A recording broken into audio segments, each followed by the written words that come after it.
Welcome to another edition of Teaching Tuesdays. Today, what we're going to cover is how to handle variable income as a small business owner. And just to keep it simple, we're going to deal with small business owners who run service-based businesses, just to keep it simple. So why is this important? Well, because as a small business owner, oftentimes you receive income in big chunks and then don't receive income for a while. Or it can be a lot more in certain months and a lot less in other months. And what happens then is that your emotions mirror your income. So when a lot of money comes in, times are great, there is just money to be spent because there's a lot in your bank account. And then when subsequent months come and you aren't earning as much, fear, anxiety, and stress creep in. And so I want to help you set up a way to make sure that that does not happen and that you can kind of even out those peaks and valleys so that you aren't stressing out when times are bad and kind of getting overly excited when times are good. So the way that this works is, first and foremost, you need to figure out how much you want to take home and pay yourself every month.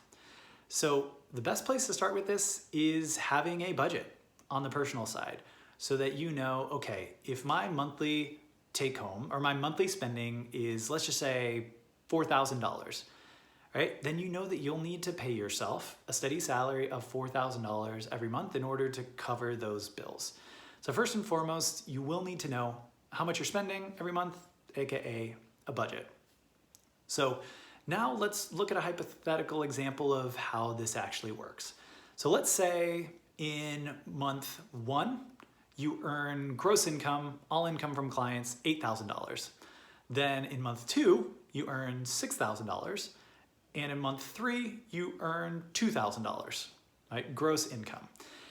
Just for this example, we aren't going to take into account business taxes or business expenses because that makes things a lot more challenging. But trust me, I'll go into that in a future video because that's a really, really important part to take into account if you don't want to be chased down by the government or you want to be able to reinvest in your business. So month 1, let's say you make $8,000 and you pay yourself $4,000. That means there's actually $4,000 left over that don't have a job. What you want to do with that is actually set it aside in a separate checking or savings account.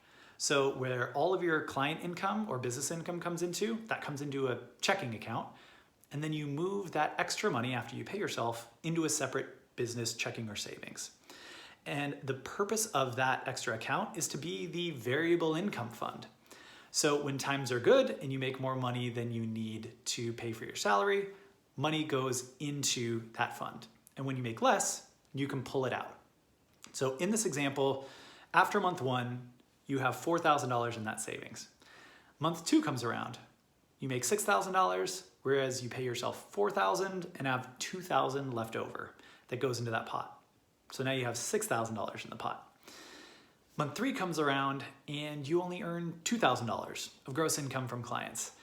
Now, rather than having to scrounge and say, oh, shoot, I did not make enough money this month, what you do is you take the $2,000 that you made and then you also take $2,000 out of that variable income fund and use that to pay yourself a total of $4,000.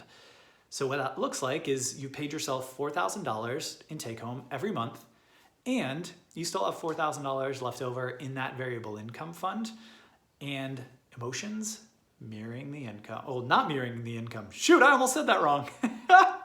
So that's the benefit of it, right? Which is you have this pot and you can see, okay, there's money in here. So if and when I inevitably have a month where I make less than I take home, which is pretty common when you're starting a business, you know that you have that money set aside and don't have to question where that money to pay yourself is going to come from.